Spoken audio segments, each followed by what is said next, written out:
하나님의 임재를 느끼는 예배가 되기를 소망하면서 서로 인사했으면 좋겠습니다. 반갑습니다. 네. 하나님께서 우리를 우리가 약하고 연약한 우리를 하나님께서 강하게 하셨고, 우리 또 가난한 우리를 또 부하게 하셨습니다. 그리고 우리가 아무것도 볼 수 없었던 우리에게 새로운 것들을 보게 하셨습니다. 우리 그런 주님을 함께 찬양했으면 좋겠습니다. Let the weak say I am so. Let the poor say I am weak. Let the blind say I can see. That's what the Lord has done me. Let the weak say. Let the weak say I am so. Let the poor say I am weak. Let the blind say I can see. It's what the Lord has done me.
호산나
우리에게 내는 주의 영광을 보내 함께 찬양하시겠습니다.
주님 다시 오실 그날까지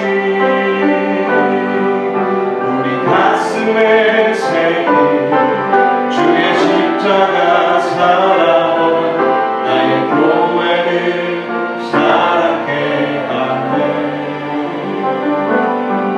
주의 교회를 향한 우리 마음 희생과 포기와 가난과 고통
시간 계속해서 기도함으로 하나님 앞에 나아가도록 하겠습니다.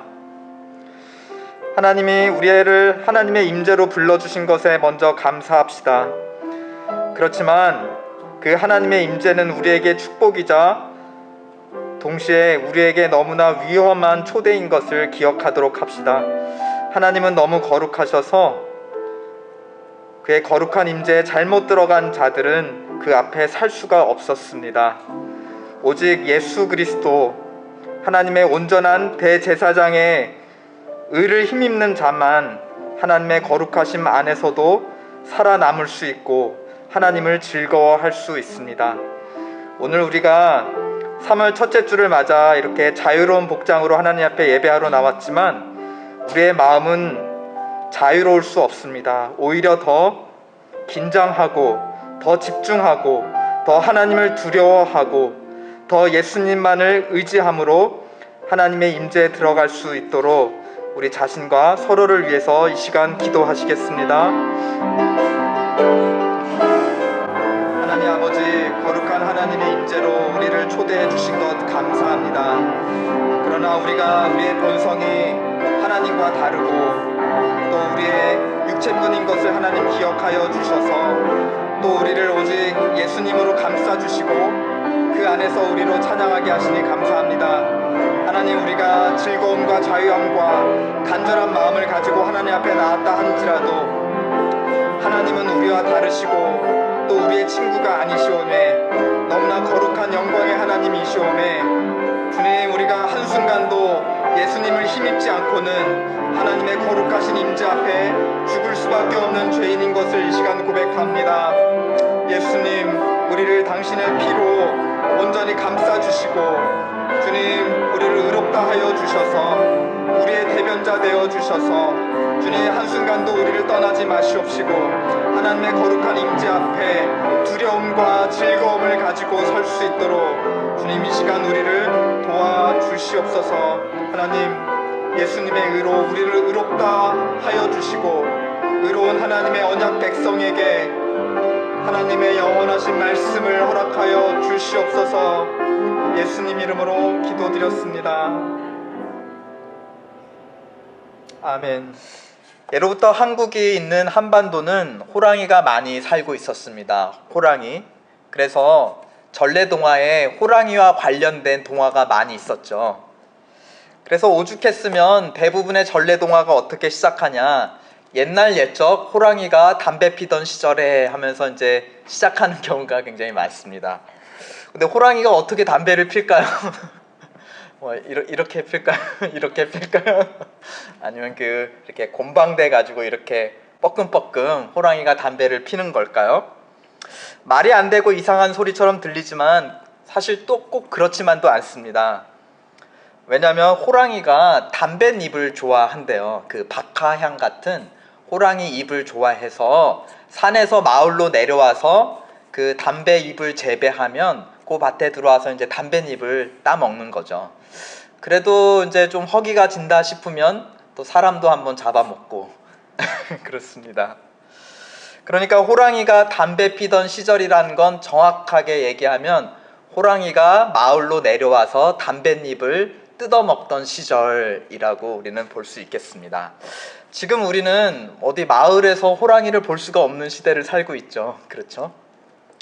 그래서 호랑이가 여전히 마을로 내려와서 담배를 피든지 아니면 담뱃잎을 뜯어먹든지 간에 호랑이가 그렇게 하는 걸 보는 것 자체가 우리에게는 굉장히 낯설고 이상한 소리가 아닐 수 없습니다. 그런데 최근에 저는 호랑이 관련해서 또 한 가지 굉장히 이상한 소리 하나를 들었는데요. 혹시 호랑이가 돼지 새끼를 키운다는 말 혹시 들어보신 적 있으신가요?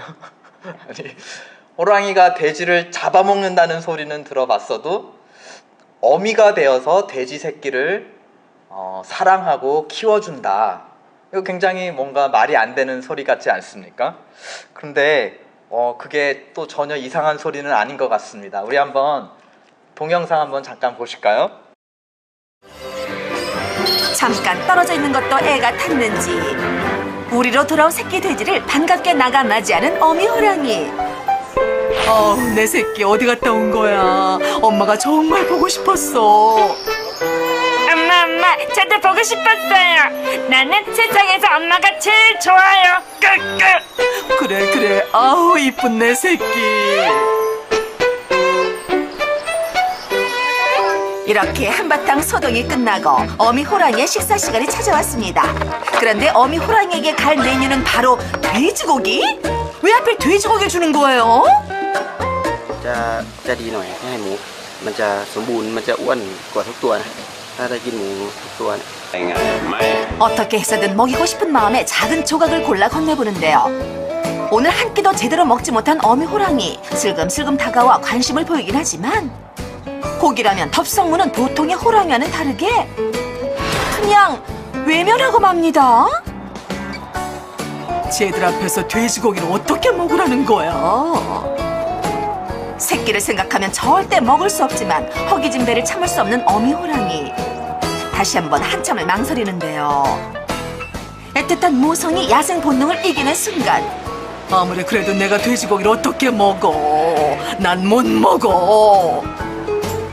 เนื้องัวเนื้ออะไรกินหมดสัตว์ตัวเพศมันกินหมดแต่เนื้อหมูไม่กินเพราะลูกมันเลี้ยงลูกหมูอยู่แล้วครับมันไม่กินเนื้อหมู 이 호랑이 하면 그 먹이사슬에서 제일 위에 있는 그 육식 동물의 제왕 아닙니까? 그런데 그런 호랑이가 돼지고기를 거부하고 돌아서는 모습 두 눈으로 보고도 정말 믿겨지지가 않죠. 그렇죠? 근데 저 동영상의 제목을 정말 절묘하게 잘 뽑았는데요. 바로 호랑이와 돼지의 달콤 살벌한 동거이다 라고 제목을 달았습니다. 달콤한 동거인 것은 이해가 가요. 그렇죠? 어미와 자식들로 살갑게 살고 있잖아요. 그런데 왜 살벌한 관계일까요? 왜냐하면 언제든지 호랑이니까 언제든지 저 돼지 새끼들을 잡아 물어 먹을 수 있는 그런 아주 위험스러운 관계이기도 한 거죠. 그래서 달콤할 뿐만이 아니라 살벌한 관계이라고 이렇게 동영상 제목을 달아놨습니다. 그런데 사실 호랑이와 돼지의 관계보다 훨씬 더 달콤하면서도 훨씬 더 살벌한 그런 관계가 있습니다. 어떤 관계가 있을까요? 저와 제 아내님의 관계 이런 관계일까요? 바로 하나님과 언약 백성 사이의 관계, 하나님과 우리 사이의 관계야말로 저 호랑이와 돼지 사이의 관계보다 훨씬 더 달콤하면서도 또 훨씬 더 살벌한 관계가 아닐 수 없습니다. 하나님과 언약 백성 이스라엘은 어떻게 달콤한 관계가 되었나요? 우리가 이제 요즘에 출애굽기를 읽으면서 이제 그 이야기들을 들어봐서 알고 있습니다. 원래 이스라엘은 애굽에서 비참한 노예 생활을 하고 있었습니다. 그런데 그런 이스라엘에게 여호와 하나님께서 애굽 땅까지 찾아오셨죠. 지금까지 애굽의 신들이 이스라엘 백성을 붙들고 놓아주지 않고 그들을 노예 삼아 부려왔습니다. 그런데 하나님 여호와 하나님께서 이 애굽의 신들을 모두 싸워서 이기셨고 또 벌을 주셨습니다. 그래서 그들의 손으로 하여금 이스라엘 백성들을 내어놓게 여호와 하나님께 내어주게 하셨습니다. 그리고 하나님은 애굽 사람들로부터 금, 은, 보물을 다 빼앗아다가 자기 새로운 언약 백성 이스라엘에게 다 주었죠. 그걸로 이스라엘 백성의 마음을 기쁘게 하셨습니다. 이제 이스라엘은 하나님의 손을 잡고 함께 홍해 바다를 건너서 애굽 땅을 탈출하였습니다. 그리고 하나님이 약속하신 그들의 새로운 집, 약속의 땅을 향해서 동행과 동거가 시작된 것이죠. 하나님과 이스라엘은 이제 시내산에 이르러서 언약을 맺습니다. 하나님은 그들의 아버지가 되고 또 이스라엘 백성은 만국 중에서 그들의 하나님의 자녀가 되자 하고 서로 관계, 언약을 맺었습니다. 이제부터 광야를 지나 달콤하고 행복한 동행이 시작이 된 것입니다. 그런데 왜 한편으로 하나님과 이스라엘 백성 사이의 관계를 또 살벌한 관계라고 하는가? 왜냐하면 하나님과 사람이 본질적으로 너무 다른 두 존재이기 때문입니다. 저 호랑이와 돼지의 관계처럼 원래는 한 시간 한 장소에 같이 있어서는 안 되는 존재이죠. 특히 이제 돼지의 입장에서는 그렇죠. 호랑이하고 같은 곳에 있으면 안 되는 거잖아요. 사실 우리 사람도 하나님과 한 시간, 한 장소에 있어서는 안 되는 존재입니다. 그러한 장면을 출애굽기 32장이 우리에게 보여주고 있습니다. 이들이 시내산을 떠나 이제 함께 행복한 동행을 하기도 전에 시내산에서부터 벌써 큰 사건이 벌어지게 되었습니다. 출애굽기 32장을 보면 이제 모세가 하나님이 명령하신 대로 돌판 2개를 들고 시내산 꼭대기로 올라가죠. 그리고 하나님은 모세에게 당신과 동거하고 동행하는 데 필요한 여러 가지 법칙들을 주십니다. 그 법칙을 요약한 것이 바로 10계명이고 하나님은 2 돌판에 10계명을 친히 새겨주십니다. 근데 여기서 사실은 둘 사이의 관계가 깨지지 않고 계속 평안하게 가기 위해서 어떤 법칙이 필요하다는 것 자체가 벌써 하나님과 사람 사이의 관계가 그렇게 자연스러운 관계는 아니라는 것이죠. 그렇죠? 뭔가 인위적인 관계이고 서로 지키고 노력해야 되는 법칙을 두지 않으면은 언제든지 깨질 수 있는 그런 부자연스러운 관계가 하나님과 사람 사이의 관계라는 것입니다. 그런데 그 시각 산 아래에는 어떤 일들이 벌어지고 있었나요?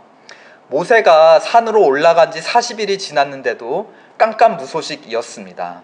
그러자 산 아래 백성들은 불안과 염려에 떨게 되죠. 그래서 아론더러 금송아지 우상을 만들어서 우리를 애굽 땅에서 인도해낸 신을 만들어 달라. 그리고 애론이 그렇게 금 송아지를 만들자 그들은 그 앞에 절하고 엎드리며 또 방자하게 뛰놀았다 하였습니다. 벌써 모세가 산에서 2 돌판을 갖고 내려와서 10계명을 전해주기도 전에 그 10계명의 첫 2계명, 그렇죠? 너는 나 외에 다른 신을 두지 말라. 그리고 어떤 우상의 형상도 만들어 그 앞에 절하지 말라라고 하는 1계명과 2계명을 가르쳐주기도 전에 알아서 벌써 어기는 모습을 보여줍니다. 1계명과 2계명을 어겼다. 10계명의 첫 2계명을 얻었다는 건 무엇을 의미할까요? 나머지 계명들도 시간이 되면 알아서 순순히 다 어겨줄 것이다 라고 하는 어떤 대표적인 모습을 보여주는 것입니다. 바로 이 이스라엘 백성들은 하나님의 10계명을 어기고도 남을 그런 하나님의 뜻과 정반대의 입장에 있는 그런 존재들인 것을 이 사건이 보여주고 있는 것입니다. 그러자 모세가 2 돌판을 들고 내려와서 이 광경을 보자 어떻게 하죠? 이 돌판을 들어서 땅바닥에 던져 산산조각 냅니다. 이 깨어져 산산조각 낸 언약의 돌판은 바로 하나님과 이스라엘 사이의 관계가 깨어진 것을 눈으로 보여주는 상징물이었습니다. 그리고 범죄한 이스라엘 백성을 향한 하나님의 진노를 보여주는 상징이기도 하였습니다. 그러니까 새끼 돼지의 살 냄새를 맡으면 호랑이가 식욕이 자극받아서 그것을 잡아먹지 않습니까? 그렇죠?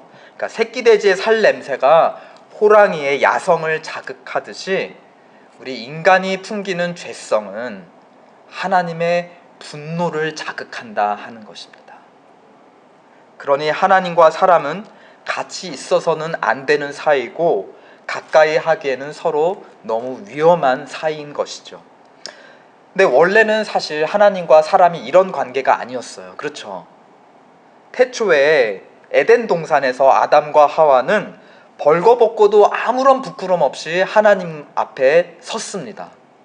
그리고 하나님과 함께 동산을 걸어 다니며 친밀히 교제하였죠. 그만큼 하나님과 사람의 원래 관계는 친밀하고 달콤한 관계였습니다. 그런데 언젠가부터 아담과 하와가 나뭇잎으로 자기 몸을 가리기 시작해요. 그리고 하나님을 피해 또 나뭇가지 밑에 숨어 듭니다. 아담과 하와만 하나님을 피하는 것이 아니었어요. 하나님도 아담과 하와를 어떻게 하죠? 에덴 동산에서 쫓아내시고 그 동쪽 문을 천사를 시켜서 꽁꽁 막아 버리십니다. 그리고 그 이후로도 아담의 자손들과 동거하지 않으세요. 마치 우리 자녀들 같아요. 어렸을 때는 우리 자녀들이 빨개 벗고도 우리 앞에서 막 춤도 추고 그러지 않았나요? 근데 이제 좀 커가니까 부모로부터 문 꼭꼭 닫고 부모로부터 숨기에 너무 바쁘죠, 우리 자녀들이. 또 우리 부모님들도 자녀들이 어렸을 때는 실수하는 것도 아유 예쁘다 하면서 이렇게 막 안아주고 그러시더니 이제는 좀 크면 꼴도 보기 싫다고 빨리 내 집에서 나가 하고서는 혼낼 때면 꼭 집에서 쫓아낸다는 그런 말로 자녀들을 밀어내곤 합니다. 하나님이 태초에 아담을 에덴 동산에서 쫓아내셨듯이 이제 하나님은 금송아지를 만들어 우상 숭배한 이스라엘 백성들도 어디에서 쫓아내시려고 하죠? 신의 산에서, 거룩한 당신의 산 신의 산에서 이 패역한 백성을 쫓아내시려고 합니다. 아담을 쫓아내신 이유, 그리고 신의 산에서 지금 이스라엘 백성을 쫓아내신 이유는 똑같습니다. 우리 한번 출애굽기 33장 2절로 3절 말씀 다 함께 읽어보시겠습니다. 출애굽기 33장 2절로 3절 시작. 내가 사자를 내 앞서 보내어 가나안 사람과 아모리 사람과 헷 사람과 브리스 사람과 히위 사람과 여부스 사람을 쫓아내고 너희로 젖과 꿀이 흐르는 땅에 이르게 하려니와 나는 너희와 함께 올라가지 아니하리니 너희는 목이 곧은 백성인즉 내가 중간에 너희를 진멸할까 염려함이라. 왜 이들을 쫓아내고 하나님은 이들과 함께 가나안 땅으로 올라가지 않겠다고 하시죠? 왜냐하면 너희는 목이 곧은 백성, 너희의 뜻대로 너희가 옳은 대로 하며 내 법도를 어길 자들이기 때문에 그런 꼴을 보면 내가 너희를 어떻게 한다? 길 위에서 진멸시킬까 내가 걱정이 돼서 너희를 살려주려고 쫓아낸다 하셨습니다. 사실 따지고 보면 이스라엘 백성이 믿기만 했으면, 그냥 미운 대상이기만 했으면 그 자리에서 다 진멸시켜 버리시죠. 근데 왜 쫓아내십니까? 아직 사랑하시기 때문이죠. 그들을 죽이고 싶지 않기 때문에 살려주기 위해서 자기의 거룩한 임재 바깥으로 보내시는 것입니다. 저는 이 장면에서 드디어 유행가 가사가 이해되기 시작했어요. 사랑하기에 너를 떠나보낸다는 그 가사가 저는 도저히 이해가 안 됐는데 정말 여기서 이해가 되는 거예요. 하나님이 이스라엘을 사랑하시기 때문에 떠나보내실 수밖에 없는 거예요. 그 유행가 가사들이 굉장히 깊은 신앙 고백이 아닐 수 없습니다. 그런데 오늘 우리가 읽은 34장에 하나님이 펼치시는 드라마에서 이 하나님은 좀 더 극적인 선택을 하세요. 어떤 선택이냐? 이스라엘과 동행하시기로 결심하십니다. 우리 34장 본문 1절 한번 다 함께 읽어보실까요? 시작. 여호와께서 모세에게 이르시되 너는 돌판두를 처음 것과 같이 깎아 만들라. 내가 깨트린 바 처음 판에 있던 말을 내가 그 판에 그대로 쓰리라. 모세에게 두 번째 돌판을 처음 것과 똑같이 준비하라고 하시고 그 돌판에 처음 썼던 글을, 처음 썼던 법도를 다시 그대로 쓰시겠다 하십니다. 이 두 번째 돌판이라는 것은 첫 번째 돌판이 있었다는 것을 말하고, 그러면 첫 번째 돌판이 있었는데 왜 그게 깨어졌냐?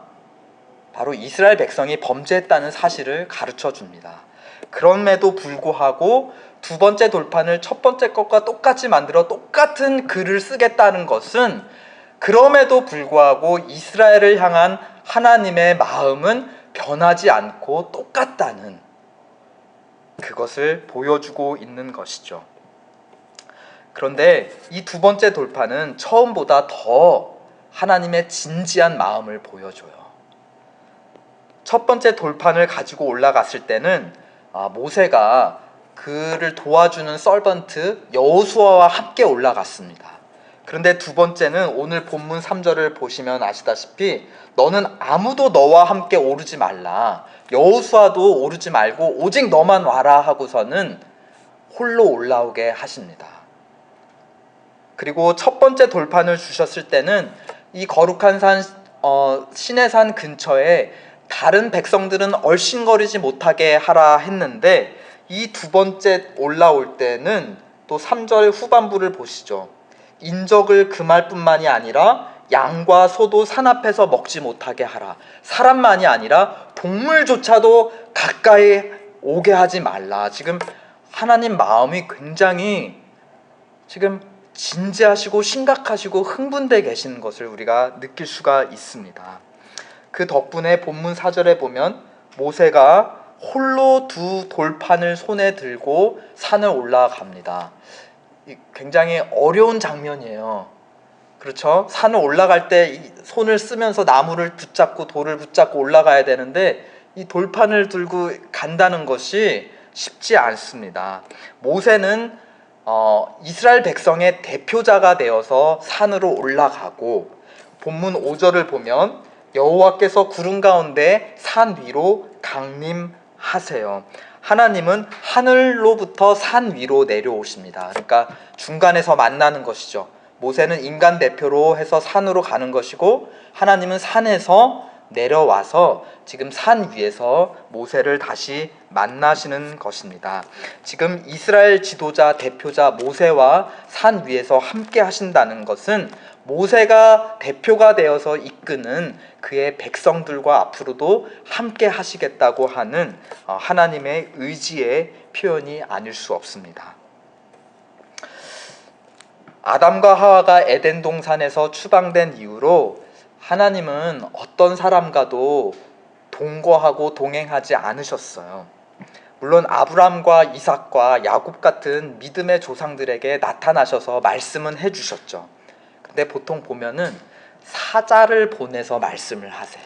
대리자를 보내서 말씀하세요.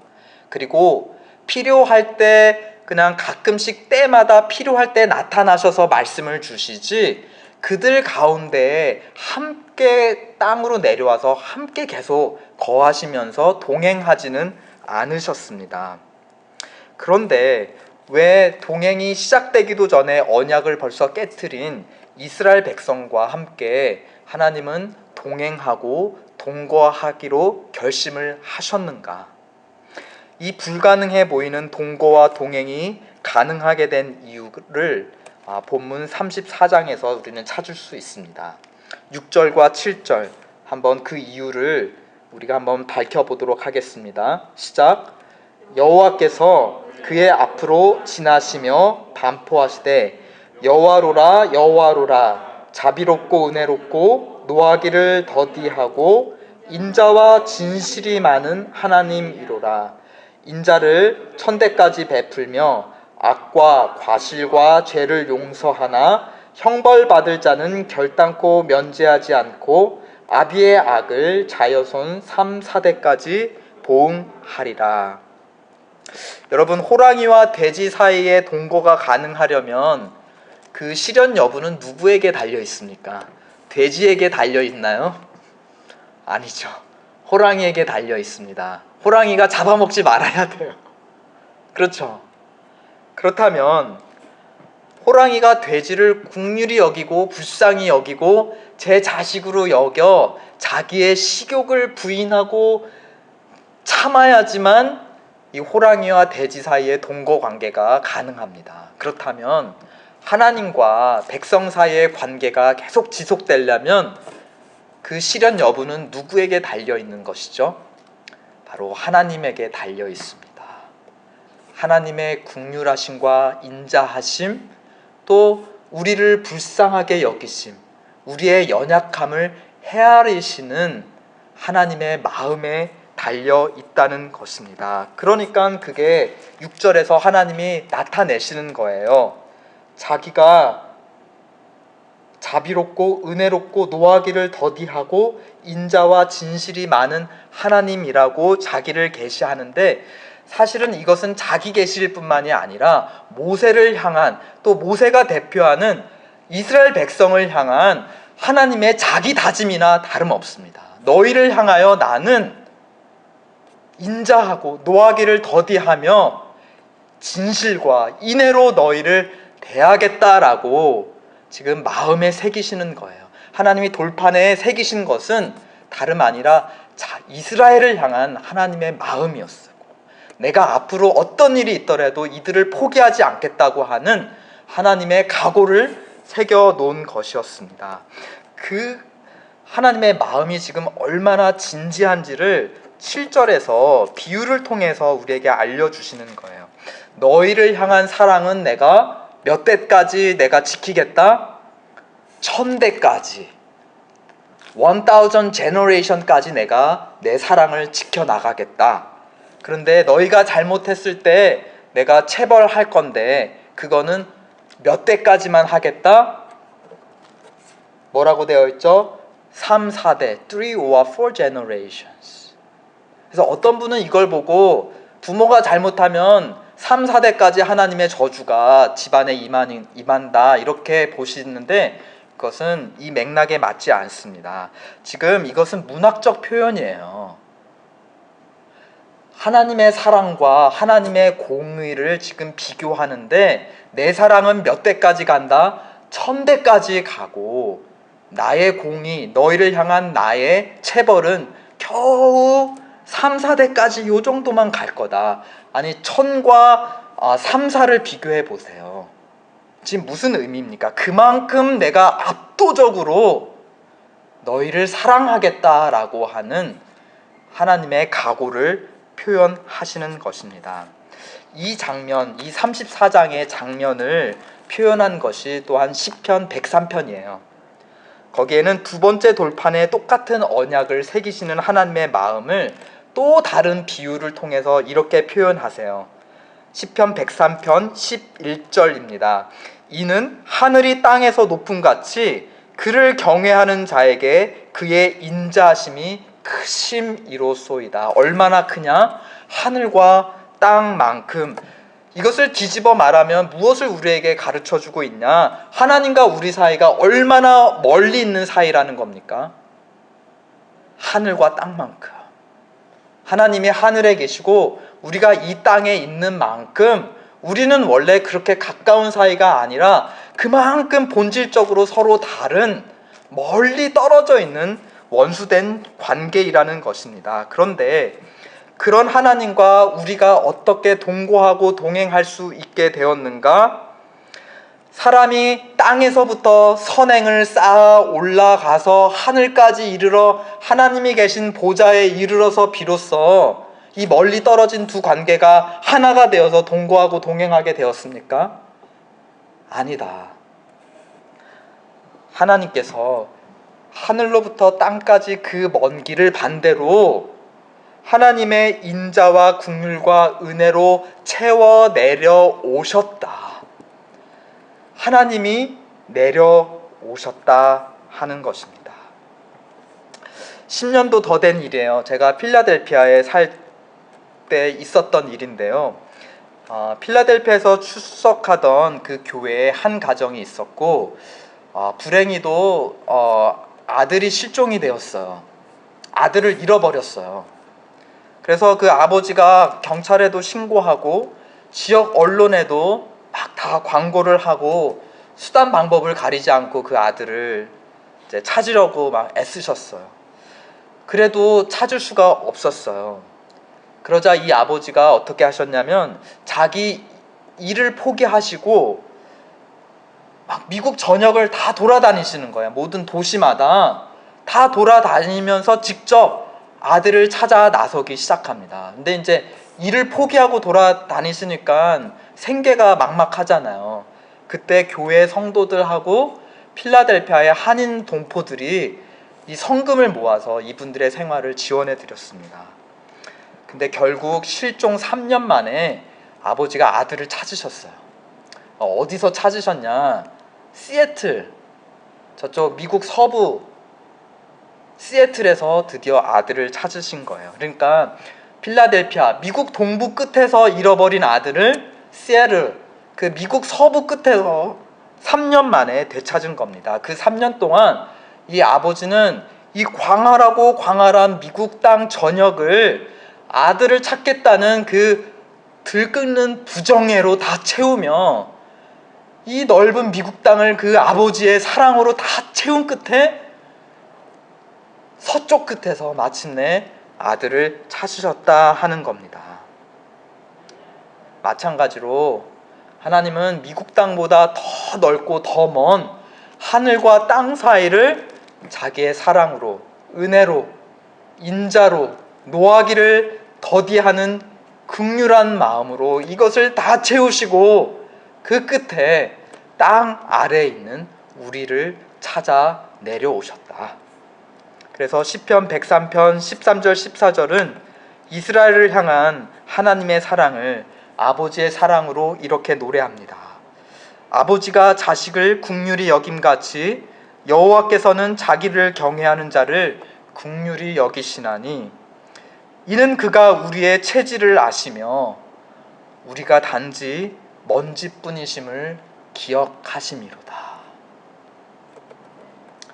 하나님은 하늘로부터 신의 산까지 은혜로 채워 다시 내려오셨습니다. 그리고 두 번째 돌판에 자기의 의지와 마음을 되새기셨습니다. 거기서만 그치지 않으시고 이제는 더 나아가 산에서 이스라엘 백성이 거하고 있던 땅까지 한 발자국 더 내려오시죠. 그리고 사람들이 하나님더러 거하라고 만든 성막에 하나님이 친히 거주하십니다.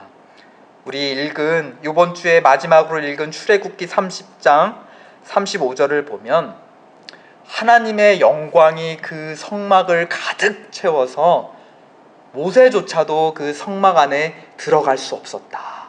그만큼 하나님이 자기 모든 존재로 그 성막을 채우셨다. 성막 가운데로 내려오셨다.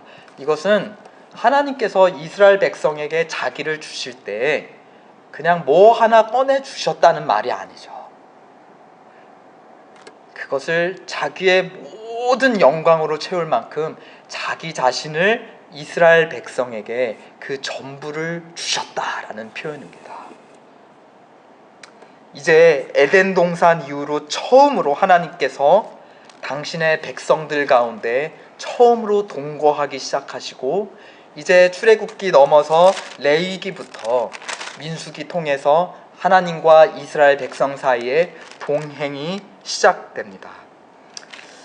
성막이 거룩해서 하나님이 그 먼 길을 내려오셔서 거기에 거하신 게 아니라 하나님이 거하시기에 그 일개 천막이 거룩한 성막으로 바뀐 것이었습니다.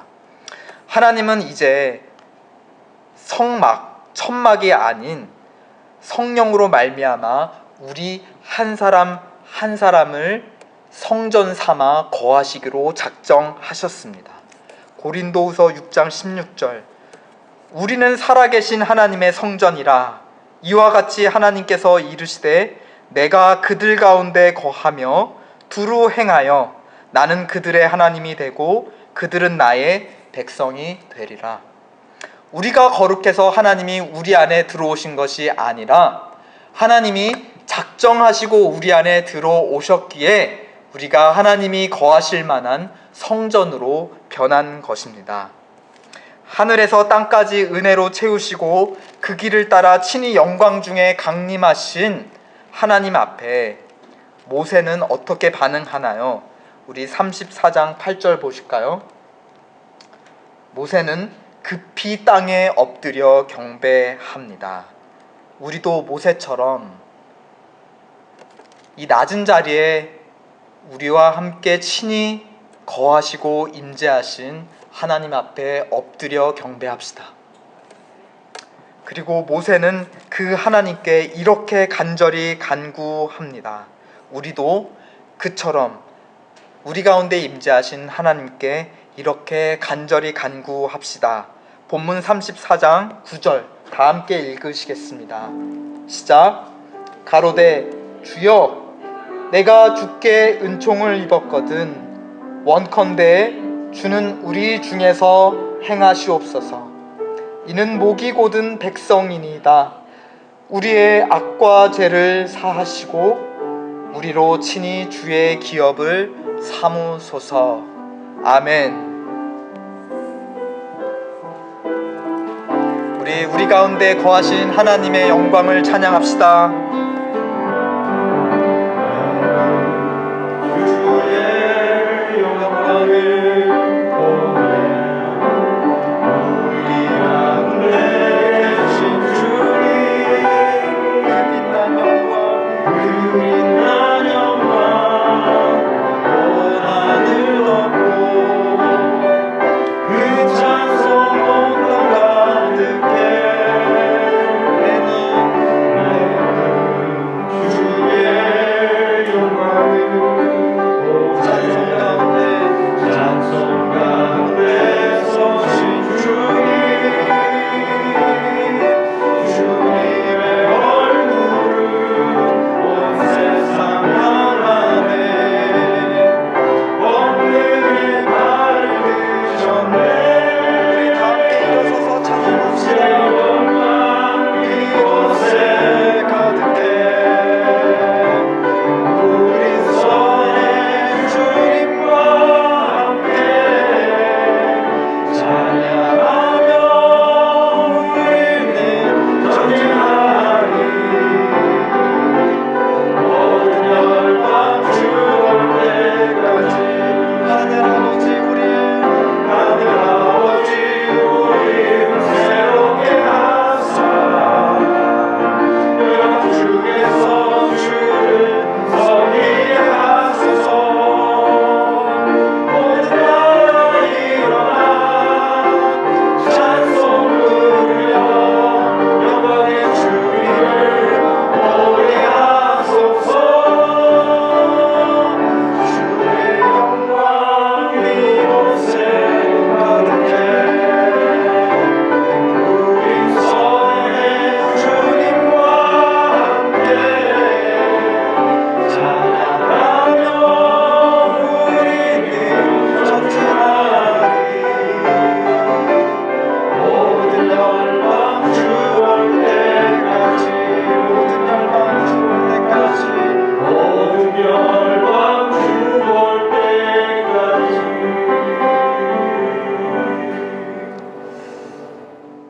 지금은 홀로 골고다 언덕에 올라 십자가에 새겨진 하나님의 영원한 언약을 우리에게 가져다 주신 중보자 예수 그리스도의 은혜와 먼지뿐인 우리의 육체를 당신의 거룩한 성전 삼아 하늘로부터 내려와 친히 좌정하시는 우리 하나님 아버지의 사랑과 우리의 삶으로 하나님을 경배하며 하나님을 세상에 선포할 수 있도록 도우시고 깨우쳐 주시고 훈련시키시는 하나님 성령의 역사가 엠마오 가는 길 교회 위에 그리고 다음 세대 위에 이제로부터 영원토록 함께 계실지어다. 아멘. 아멘. 하나님, 그 먼 길을 우리를 위해 내려오신 그 사랑, 친히 인간의 몸을 입기까지 우리 가운데 내려오시며 우리를 위해 우리를 대신해 십자가에서 죽으신 그 사랑, 그리고 우리를 위해 하늘에 친히 오르셔서 우리가 거할 많은 집들을 하늘에 지으신 우리 하나님의 사랑을 찬양합니다. 우리와 함께 거하시고 우리를 통해 영광 받아 주시옵소서. 아멘.